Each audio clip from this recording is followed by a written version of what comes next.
समस्त प्रभु प्रेमी भक्तों को जय सिया राम। भगवान की अहेतु की करुणा कृपा हम आप सब के लिए, प्राणी मात्र के लिए कल्याण करें।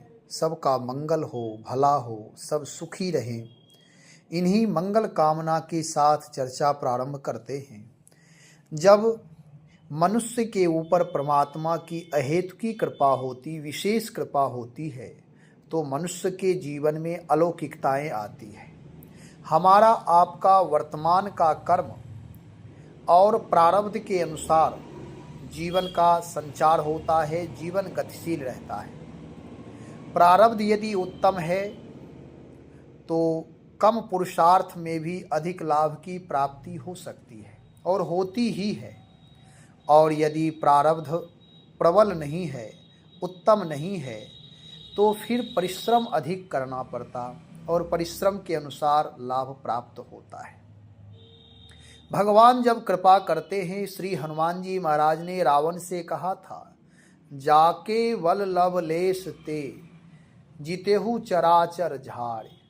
जिनके लव लेस नाम तनिक थोड़ी कृपा, लव नाम एकदम अल्प से अल्प कृपा पर आज तुम्हारे ऊपर कृपा है उनकी, तो आज तुम पूरे विश्व पर राज कर रहा है।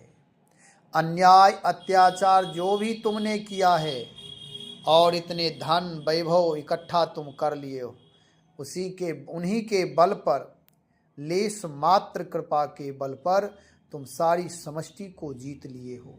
यह तुम्हारा पुरुषार्थ नहीं है, उन प्रभु की कृपा है। और मैं उन्हीं का दास हूँ, तासु दूत मैं जा करी। मैं उन्हीं का दास हूँ, दूत हूँ, भक्त हूँ, और तुम उन्हें जान नहीं रहे, उन्हीं से द्रोह करते हो, उन्हीं की पत्नी का अपहरण कर लिए हो। और जब राम जी रुष्ट होते हैं तो फिर उसका कहीं खैर नहीं होता, कोई रखवाला नहीं होता। फिर एक दो नहीं, हजारों करोड़ों शंकर ब्रह्मा विष्णु रक्षा नहीं कर सकते हैं। राख को सकई राम कर द्रोही, राम द्रोही को कोई सृष्टि में रखने वाला नहीं है, आश्रय देने वाला नहीं है। इसलिए उनकी कृपा चाहते हो। यदि आप चाहते हो कि यह लंका का राज्य मेरे हाथ में बना रहे, तो आप उन परम पिता परमात्मा के चरणों में मस्तक रख दो, उनकी शरणागति स्वीकार कर लो, तो तेरा जीवन परम पावन हो जाएगा और तुम्हारी ये सारी संपत्ति, सारा राज सत्ता, ये सारी चीज़ें बनी रहेगी। लेकिन रावण यह बात नहीं माना। गोस्वामी श्री तुलसीदास जी महाराज दोहावली रामायण में कह रहे हैं, तुलसी उद्यम करम जुग जब जेहि राम सुडीठ। होई सुफल सोई ताहि सब सन्मुख प्रभु तन पीठ।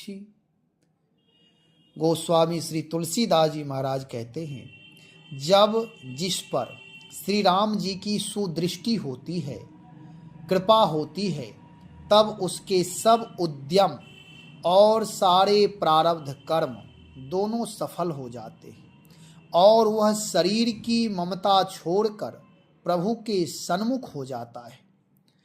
गोस्वामी जी का कहना है कि भगवान श्री राम जी की सुदृष्टि होनी चाहिए, कृपा होनी चाहिए। प्रभु यदि तृणका पर भी कृपा कर देते हैं, एक तृण पर कृपा कर देंगे, तो वह तृणका में भी अगाध शक्ति आ जाएगी। अगाध शक्ति, उस तृणका को कोई अग्नि जला नहीं सकते, पवन उड़ा नहीं सकते, पानी डुबा नहीं सकते हैं। ऐसी शक्ति आ जाएगी।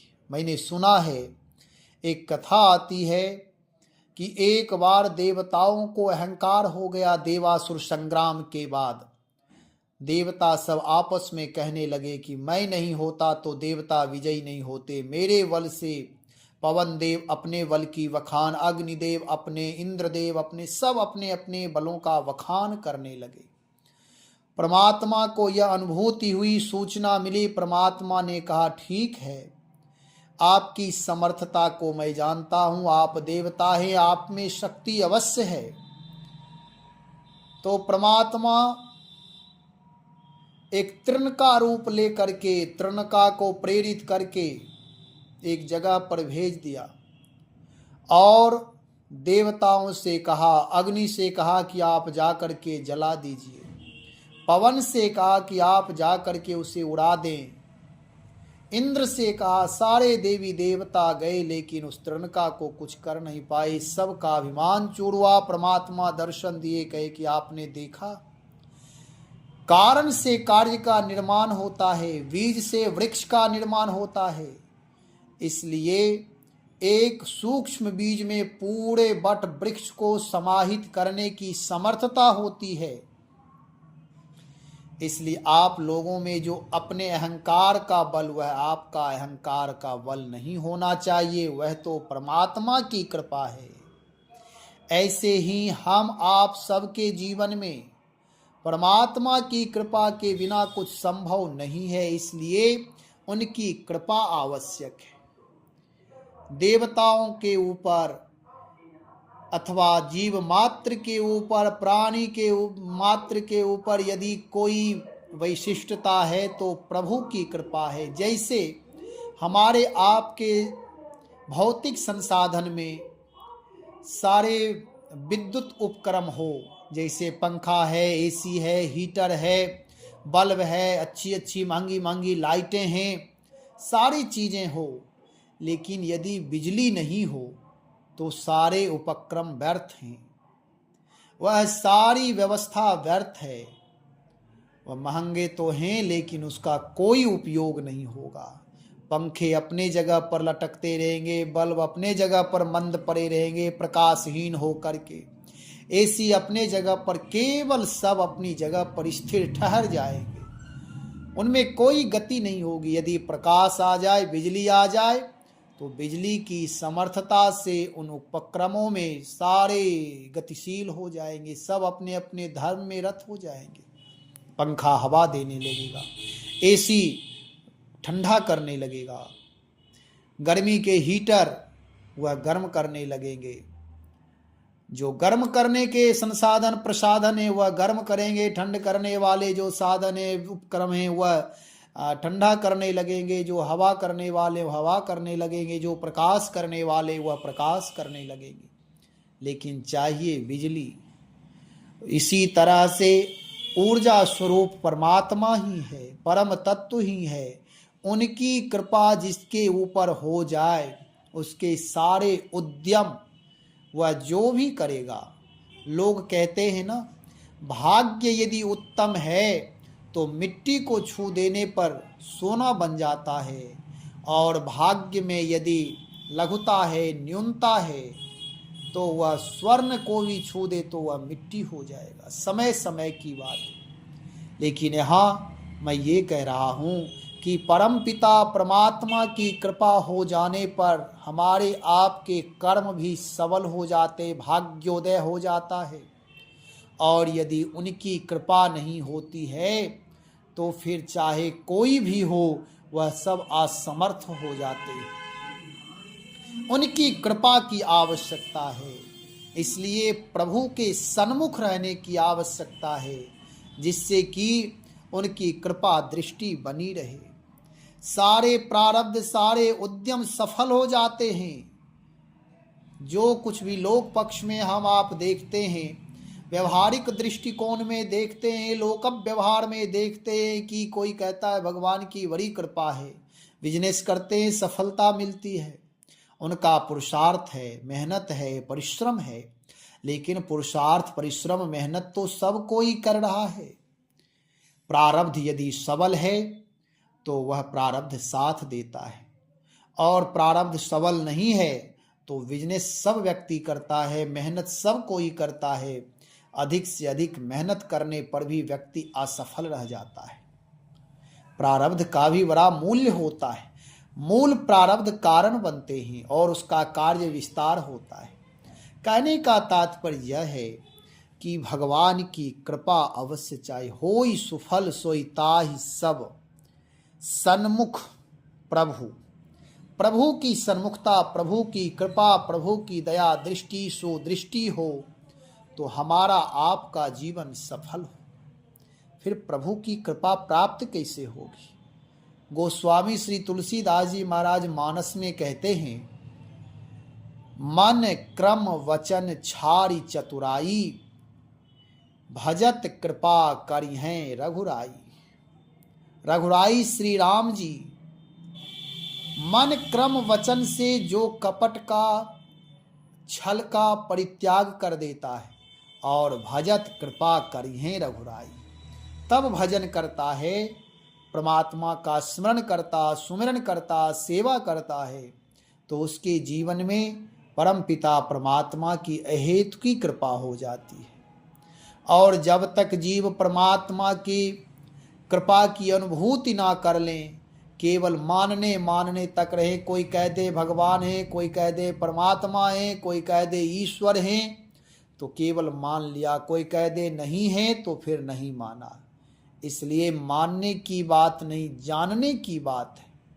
भगवान केवल मानने के लिए नहीं है, जानने के लिए ईश्वर की अनुभूति होनी चाहिए, उनकी अहेतु की कृपा होनी चाहिए।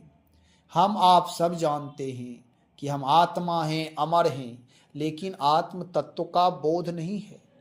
हम आप जानते हैं, आपस में कहते हैं, व्यवहार में देखते लोग कहते अरे हर जगह भगवान है, लेकिन जब चोरी करने की बात आती, बेईमानी करने की बात आती, झगड़ा करने की बात आती, तो उस समय सब जगह भगवान दिखाई नहीं देता है। और ऐसे ब्रह्म ज्ञान की बात आएगी तो लोग कहते भगवान सब देखता है। अरे भगवान देखता तो है, लेकिन उनकी दृष्टि के सामने आप अन्याय कर रहे, उस समय तुम्हें ईश्वर दिखाई नहीं दिया।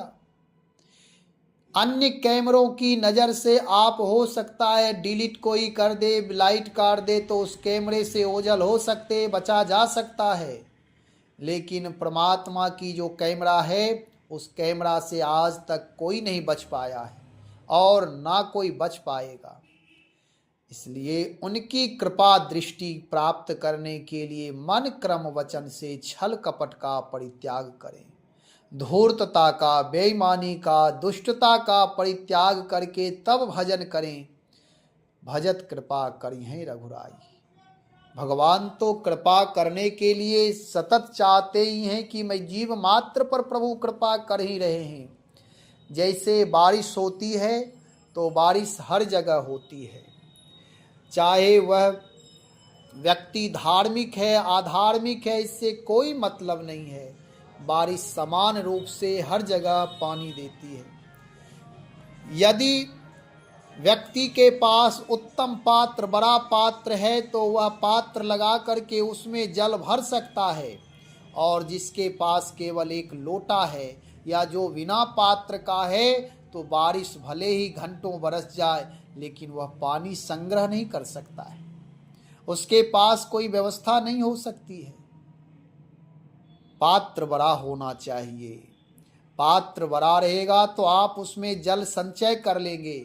यदि आपका पात्र ही छोटा है, अथवा पात्र रहते हुए भी यदि पात्र पलटा हुआ है, उलट कर रखा हुआ है, तो आप उसमें पानी, बारिश तो हुई, भले बारिश के खुले आकाश में बर्तन रखा हुआ है, पात्र रखा हुआ है, लेकिन वह उल्टा है तो वह उस पात्र में पानी नहीं आएगा। ऐसे ही हमारे आपके जीवन में भी प्रभु की कृपा सतत हो रही है, उनकी कृपा बरस रही है। इसी कलयुग में बहुत सारे भक्त भगवान की हर क्षण हर पल लीला की अनुभूति वर्तमान में कर रहे हैं, उनके नामोच्चारण का आनंद ले रहे, अमृत का पान कर रहे हैं। इसी कलयुग में, इसी परिवार में रहते हुए, संसार में रहते हुए, संसार को भगवान की वाटिका मानते, बगीचा मानते हैं कि प्रभु की यह बगीचा है। दूसरे भाव में कि परमात्मा ही हर जगह व्याप्त हैं, परमात्मा की ही हर जगह सृष्टि में परमात्मा की ही अनुभूति करते हैं।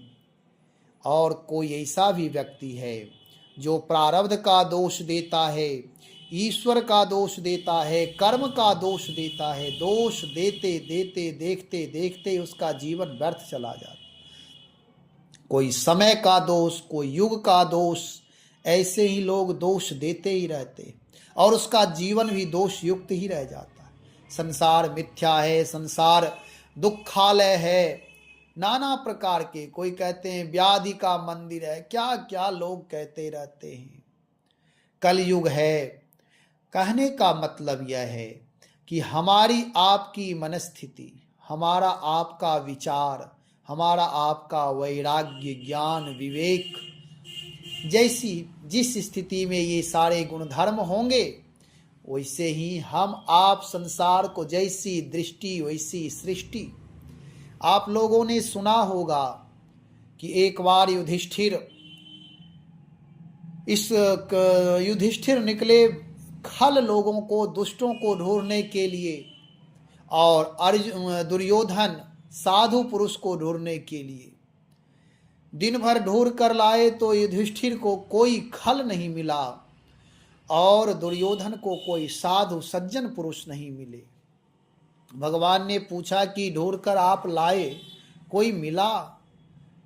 तो धर्मराज युधिष्ठिर कहते हैं, महाराज आप पृथ्वी पर विराजमान हैं, यह सारी पृथ्वी आपकी ही है और जीव मात्र आपके अंश हैं, इसलिए इस पृथ्वी पर कोई खल नहीं, कोई दुष्ट नहीं, सब लोग उत्तम हैं, सब साधु पुरुष हैं, सब सज्जन हैं, सब आपके अंश हैं, सब सद्गुणी हैं, सब धर्मात्मा हैं, दिव्यात्मा हैं, निर्मल पवित्र विशुद्ध आत्मा हैं, सब भगवान के भक्त हैं।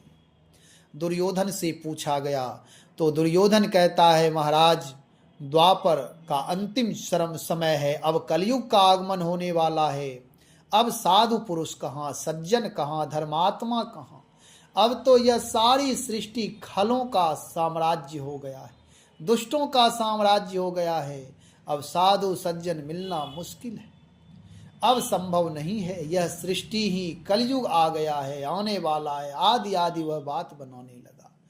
तो समय वही है, युग वही है, परमात्मा हर जगह विद्यमान है, लेकिन हमारी आपकी स्थिति, मनस्थिति जैसी होगी वैसे हम आप उदाहरण प्रस्तुत करेंगे, वैसे ही हम आप विचार करेंगे, वैसा ही कर्तव्य में संलग्न हो जाएंगे।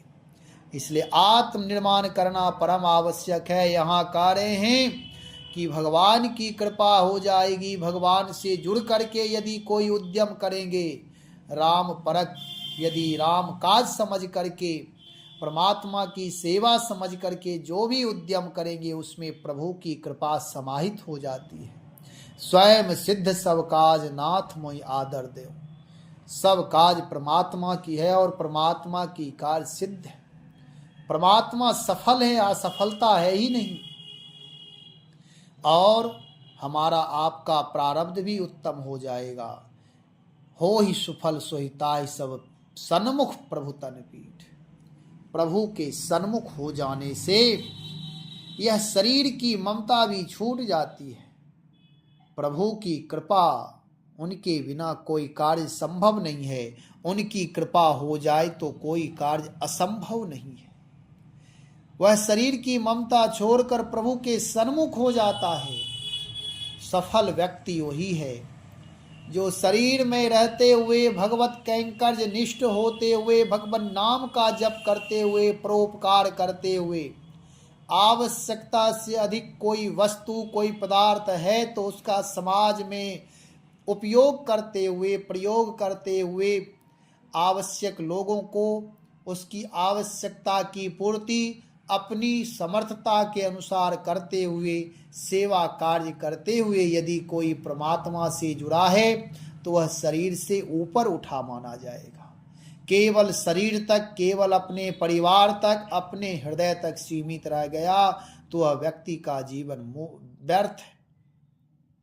वह खाली खाली रह जाएगा, उसके जीवन में रिक्तता ही रह जाएगी।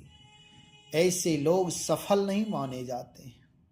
कहने का तात्पर्य यह है कि परमात्मा सर्वज्ञ है, हर जगह परमात्मा ही, उनकी कृपा की अनुभूति करें, उन्हीं का भजन करें, गृह कार्य करते हुए परमात्मा की अहेतु की कृपा को स्वीकार करें।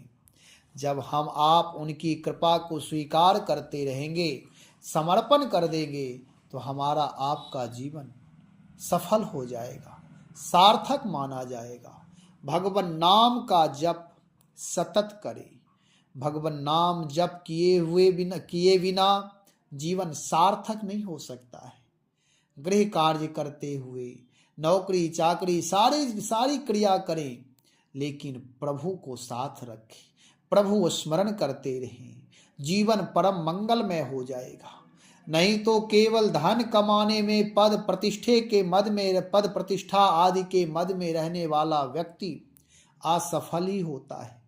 अकाल मृत्यु हो रहे हैं, छोटी छोटी बात के कारण उद्विग्न हो रहा है, वह अपनी शांति सुख समृद्धि को खो रहा है, जीवन लीला समाप्त कर रहा है। ऐसे वही लोग करते हैं जो परमात्मा से नहीं जुड़े हैं। परमात्मा से जुड़ने के बाद आत्मबल मिल जाता है। परमात्मा की कृपा जब हो जाती है तो हमारे जीवन में समर्थता आ जाती है। विषम से विषम परिस्थिति को भी हम आप सहज में झेल सकते हैं, उसमें संघर्ष कर सकते हैं, अलौकिक शक्ति आ जाती है। भगवान की भक्ति इसलिए करें कि भगवान की भक्ति करने से हमारे आपके जीवन में अलौकिक शक्तियों का, दैवी शक्तियों का संचार होगा। बाधाएं आएगी नहीं, यदि बाधाएं आएगी भी तो उस बाधाओं को हम आप सहज में पार कर सकते हैं, उस बाधाओं से निकल सकते हैं। नहीं तो लोग बाधाओं में उलझ करके ही मर जाते हैं, उलझे ही रह जाते हैं। अपने जीवन को समझें, जीवन को महान बनाए। जीवन बड़ा मूल्यवान है। यह मानव शरीर इसलिए प्राप्त हुआ है कि भगवान की भक्ति करते हुए सबसे प्राणी मात्र से मैत्री भाव का, प्रेम भाव का विस्तार करते हुए उपासना करें। वैराग्य का अर्थ है कि अनासक्त भाव से संसार में रहें, नहीं तो आसक्ति हो जाती है। और आसक्त व्यक्ति कभी विराट सेवा, विराट कार्य नहीं कर सकता। वह तो किसी एक व्यक्ति का गुलाम हो जाएगा, एक आदत का गुलाम हो जाएगा, वह मोहांध हो जाएगा, फिर उसका जीवन व्यर्थ हो जाएगा। इसलिए मोहासक्त व्यक्ति जो होता है उसके जीवन में कोई वैशिष्टता नहीं होती।